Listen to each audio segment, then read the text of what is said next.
Road number 5 లో జరిగిన మా బాగా ఎన్టీఆర్ తారక్ తరఫు నుంచి కొంతమంది ప్రజలు వాళ్ళు కూడా హెల్మెట్ స్పాన్సర్ తీసుకొని వాళ్ళ సహకారం తీసుకొని ఎవరైతే వాహనదారులు ఉన్నారో వారందరికీ అవేర్నెస్ కల్పిస్తూ దయచేసి మీరందరూ హెల్మెట్ పెట్టుకోవాలని పంచ్మెంట్ కూడా చేసి ఫైన్ కూడా రాయొచ్చు. అది పరిష్కారం కాదు. ఈ లోపల మార్పు రావాలని వాళ్ళకి గులాబీ పూలు కూడా ఇవ్వడం జరిగింది. ఎవరైతే హెల్మెట్ పెట్టుకోకుండా ప్రయాణిస్తున్నారో వాళ్ళకి గులాబీ పూలు హెల్మెట్ ఇవ్వడం జరిగింది.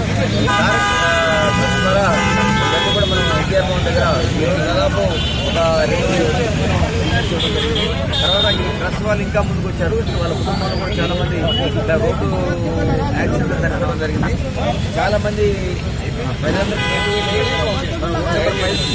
రీసెంట్ గా ఒక ఫాదరు ఒక డాటర్ వెళ్తున్నారు స్కూల్కి. వెళ్ళినప్పుడు ఆ సంఘటనలో ఫాదర్ వెనకాల కూర్చున్న అమ్మాయి, అంటే నాట్ ఓన్లీ ఫాదర్ హెల్మెట్ పెట్టుకోవడం కాదు, వెనక రైడర్ పైలైన్ రైడర్ కూడా పెట్టుకోవాలి. ఎందుకంటే ఆ పాపను ఎక్కించుకోకపోతుంది, 9 సంవత్సరాల పాప. ఆ అమ్మాయి అక్కడ బస్సు వెళ్తుంది, అక్కడ వాటర్ ఉండే సగం స్లిప్ అయి కింద పడడం జరగడం వల్ల ఆ పాప కింద పడిపోవడం జరిగింది. ఇంబ్యాలెన్స్ వచ్చిన ఆర్టీసీ బస్సు చక్రాల కింద పడి చనిపోవడం జరిగింది. అందుకని మీరందరూ గమనించాల్సింది ఏంటంటే మీరు వాహనం నడిపేటోళ్ళు కాకుండా వెనక కూర్చున్న వాళ్ళు కూడా మీరు హెల్మెట్ పెట్టుకుంటే మీరు కొత్తైనా ఆ ప్రమాదం బయటపడే అవకాశం ఉంటుంది, మీ ప్రాణాలు నిలిపే అవకాశం ఉంటుంది. ఒక కుటుంబంలో ఒక ప్రాణం పోయిందంటే ఆ కుటుంబం చాలా విలువిల్లాడిపోతుంది. ఎందుకంటే ప్రాణం చాలా ఇంపార్టెంట్. మరి ఏం కావచ్చు, లేకపోతే ఆ కుటుంబ పోషకుడు కావచ్చు. ఈ యొక్క రోడ్డు ప్రమాదంలో మరణిస్తే మరి ఏ తప్పు చేయకుండా ప్రాణం కోల్పోతే ఆ కుటుంబం అంతా కూడా సఫర్ అవుతుంది. ఇంకా చాలా మంది రోజుకు నాకు తెలిసి ఒక 2-3,000 దేశం మొత్తంలో ఒక 5,000 to 10,000 మంది ఈ రోడ్డు ప్రమాదాలు చనిపోతున్నారు. అందుకని దయచేసి మా సిపి సత్యనారాయణ సారు, మా జోయిల్ లేవి సారు ట్రాఫిక్ నుంచి చెప్పారు, ఈ రోడ్డు భద్రత ఇట్లా కొనసాగుతూనే ఉంటుంది. మేము ఎప్పుడు ప్రజల్లో అవగాహన కల్పిస్తుంటాం. దయచేసి మీరందరూ కూడా హెల్మెట్స్ ధరించాలని, అదేవిధంగా రాంగ్ సైడ్ ప్రయాణం కూడా చేయొచ్చు, తర్వాత సెల్ ఫోన్ డ్రైవింగ్ కూడా చేయొచ్చని చెప్తున్నాం. వాటి వల్ల ప్రమాదానికి కూడా ఈ ప్రాణానికి పోయే అవకాశం ఉందని ఈ మీడియా ద్వారా విజ్ఞప్తి చేస్తున్నాం. నా పేరు మనోజ్ అండి.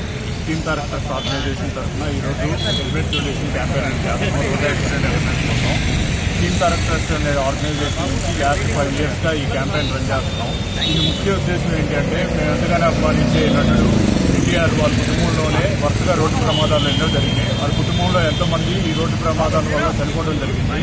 ఈ హరికృష్ణ గారి కాడి నుంచి వాళ్ళ భర్తపై జానకీరామ్ గారి నుంచి మా జూనియర్ ఎన్టీఆర్ గారికి కూడా 2009లో యాక్సిడెంట్ అయ్యింది. సో మేము ఈ అవేర్నెస్ క్యాంప్ ద్వారా జనాల్లోకి వెళ్తూ ప్రతి ఒక్కరికి ఒక ఇంట్లో ఒకరు ఎవరైనా సరిపోతే ఆ ఇంటికి పాది రోడ్డు మీద పడినట్టే. దాని ద్వారా మనం జాగ్రత్త తీసుకొని రోడ్డు ప్రమాదాలు చేసేటప్పుడు కానీ స్పీడ్గా వెళ్ళకూడదు, హెల్మెట్ ధరించాలి. ఇలా ట్రాఫిక్ పోలీస్ వారు ఎలాంటి అయితే రిస్ట్రిక్షన్స్ మనకు చెప్పారో, రూల్స్ చెప్పారో వాటిని మనం ఖచ్చితంగా పాటిస్తూ స్పీడింగ్ చేయకూడదు, స్పీడ్ బెల్ట్ పెట్టుకుంటా ఉండాలి అనే ఒక ముఖ్య ఉద్దేశంతో ఈ క్యాంపెయిన్ చేస్తూ వచ్చాము. ఈ క్యాంపెయిన్ ద్వారా మేము చెప్పదలుచుకునేది ఏంటి అంటే, మీ ఇంట్లో అయినా మా ఇంట్లో అయినా ఎవరైనా సరే ఒక కుటుంబంలో ఒక సభ్యుడు కోల్పోతే అది మనకు చాలా బాధాకరం. ఎవరు నిర్లక్ష్యంగా ఉండకండి, జాగ్రత్తగా డ్రైవ్ చేయండి. రూల్స్ ప్రకారం ట్రాఫిక్ పోలీసు వాళ్ళు విధించిన రూల్స్ను పాటిస్తూ ఆదర్శంగా ఉండండి. అప్పుడప్పుడు మనం తప్పు చేయకపోయినా తప్పు జరుగుతూ ఉంటుంది. అది కూడా జరగకుండా మనం డ్రైవ్ చేసేటప్పుడు చాలా జాగ్రత్తగా ఉండాలని కోరుకుంటూ విష్ చేసుకుంటూ ఈ క్యాంపెయిన్ని తీసుకెళ్తా ఉన్నాం. ఇది తెలుగు రాష్ట్రాలు అన్ని చోట్ల చేద్దామని మొదటి విజయవాడ చేశాము, నెక్స్ట్ ఇక్కడ చేశాము. హైదరాబాద్ ట్రాఫిక్ వెస్ట్ జోన్ తరఫున పూర్తిగా సహకారం అందించారు. ఏసీపీ గారు కానీ లేదా అది ఎంటైర్ సిబ్బంది కానీ మా కోసం 1.5-2 గంటలు వాళ్ళ అమూల్యమైన టైంని మాకు కేటాయించి ఈ రోడ్డు మీదకి వచ్చి ప్రతి హెల్మెట్ లేకుండా ధరిస్తున్న వాళ్ళని ఇక్కడ చెక్ పోస్ట్లో ప్రతి ఒక్కరిని ఆపి కౌన్సిలింగ్ ఇచ్చి మేము అందించిన హెల్మెట్స్ వాళ్ళకి అందించి జాగ్రత్తగా ఉండమని చెప్పారు. అందరికీ థ్యాంక్ యూ అండి, థ్యాంక్ యూ సో మచ్. అంటే ఇక్కడికి వచ్చిన మీడియా మిత్రులు కూడా మీరు కూడా మాకు ఇది ఇంకా ఎక్కువ మందికి రీచ్ అయ్యేలాగా చేస్తున్నందుకు కూడా అండి థ్యాంక్ యూ సో మచ్ అండి.